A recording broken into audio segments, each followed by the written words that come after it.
Cinema serial രംഗത്ത് നിന്നൊക്കെ തൽക്കാലം മാറി നിൽക്കുകയായിരുന്നു. അപ്പോൾ അതെന്താണ് കാരണം എന്നറിയാൻ വേണ്ടി ഞങ്ങളിവിടെ വീട്ടിൽ വന്നിട്ടുണ്ടായിരുന്നു. വീട്ടിൽ വന്ന് കണ്ടു കഴിഞ്ഞപ്പോഴാണ് ശരിക്കും പറഞ്ഞാൽ അതിൻ്റെ ഒരു കറക്റ്റ് അവസ്ഥ മനസ്സിലായത്. ഒന്ന് മറവി ബാധിച്ചിട്ടുണ്ടായിരുന്നു. ആ ഒരു കാലത്ത് തന്നെ ഞങ്ങളുടെ കൂട്ടത്തിൽ ചിലരെ ഒന്നും മനസ്സിലായില്ല. അപ്പം എന്നെ കണ്ടപ്പോൾ ദേവി തന്നെ മനസ്സിലാക്കാമോ എന്നൊരു ചോദ്യം ചോദിച്ചപ്പോൾ അവർ പറഞ്ഞു, ദിനേശ് ചേട്ടനല്ലേ എന്ന് പറഞ്ഞു. കാരണം ഞാൻ പ്രൊഡ്യൂസ് ചെയ്തിട്ടുള്ള 9 സിനിമയിൽ എൻ്റെ ഓർമ്മ ശരി 5ഓ 6ഓ സിനിമയിൽ അഭിനയിച്ചിട്ടുണ്ട്. നല്ല വേഷങ്ങളാണ് ചെയ്തിട്ടുള്ളത്. അത്ര സഹകരിക്കുന്ന ഒരു ആർട്ടിസ്റ്റായിരുന്നു. വളരെ ഒരു വിധത്തിലുള്ള എനിക്കൊന്ന് ഒരു പ്രൊഡ്യൂസർക്ക് ഒരു വേദന ഉണ്ടാക്കുന്ന ഇത്രയും കാലത്തിനിടയിൽ ഈ കനകലതയെ പറ്റി ഒരു പ്രൊഡ്യൂസറോ അല്ലെങ്കിൽ ടെക്നീഷ്യൻസോ ആരും തന്നെ ഒരു നെഗറ്റീവായിട്ടുള്ള ഒരു വർത്തമാനം പറഞ്ഞ് ഞാൻ കേട്ടിട്ടില്ല. കാരണം ഒരു പക്ക പ്രൊഫഷണൽ ആർട്ടിസ്റ്റായിരുന്നു.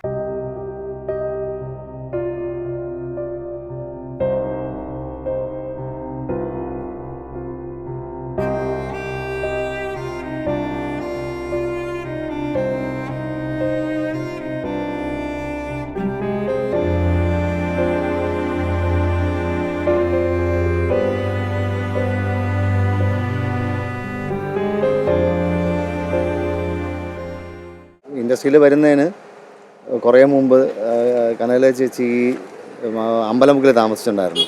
അപ്പോൾ ആ സമയത്ത് ചേച്ചിയുടെ അടുത്ത് അഭിനയിക്കാൻ വേണ്ടി ഒരു ചാൻസിന് വേണ്ടി പണ്ട് പോയിട്ടുണ്ട്. അപ്പോൾ അതൊക്കെ ഓർമ്മ പറഞ്ഞ ചേച്ചിയെ കണ്ടപ്പോൾ. അതിനുശേഷം ഒരുപാട് വർക്കുകൾ ഒരുമിച്ച് ചെയ്തിട്ടുണ്ട്. അപ്പോൾ അതിനുശേഷം നല്ല വർക്കുകൾ വരുമ്പോൾ, നല്ല വേഷങ്ങൾ വരുമ്പോൾ ചേച്ചി ഒരുപാട് നമ്മളെ ഫോണിൽ വിളിച്ചിട്ട് നന്നായിട്ടുണ്ട്, അല്ലെങ്കിൽ അങ്ങനെ ചെയ്യണം ഇങ്ങനെ ചെയ്യണം എന്നൊക്കെ പറഞ്ഞിട്ടുണ്ടായിരുന്നു. അപ്പോൾ ഇവിടെ നിന്ന് കാണുമ്പോൾ പണ്ടത്തെ കാര്യങ്ങളൊക്കെ ഓർമ്മ വരുന്നു. ആ ഒരു വിഷമവും ദുഃഖവും പങ്കുവയ്ക്കുന്നു.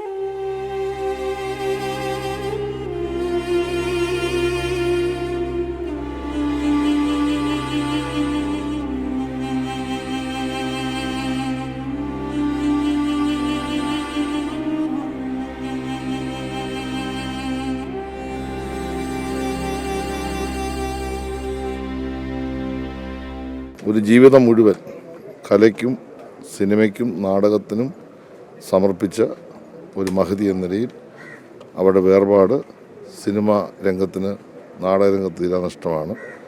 സംസ്ഥാന ഗവൺമെൻറ്റിന് വേണ്ടി അനുശോചനം, ദുഃഖം ഈ അവസരം അറിയിക്കുകയാണ്.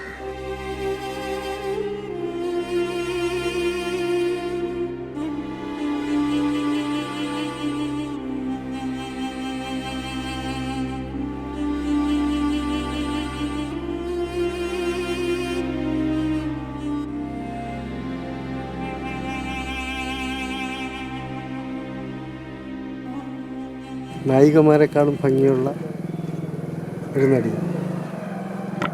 ഞാൻ പോസ്റ്റ്മാനായിട്ട് വരുന്ന സമയം മുതൽ അറിയാം.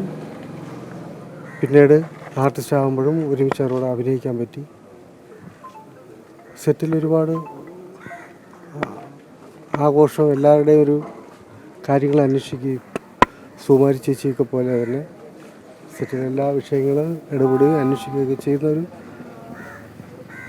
ഒരാളായിരുന്നു. ഒരുപാട് വ്യക്തിപരമായിട്ടും ഒരുപാട് സ്നേഹമുള്ളൊരു ചേട്ടത്തിയെ പോലെ.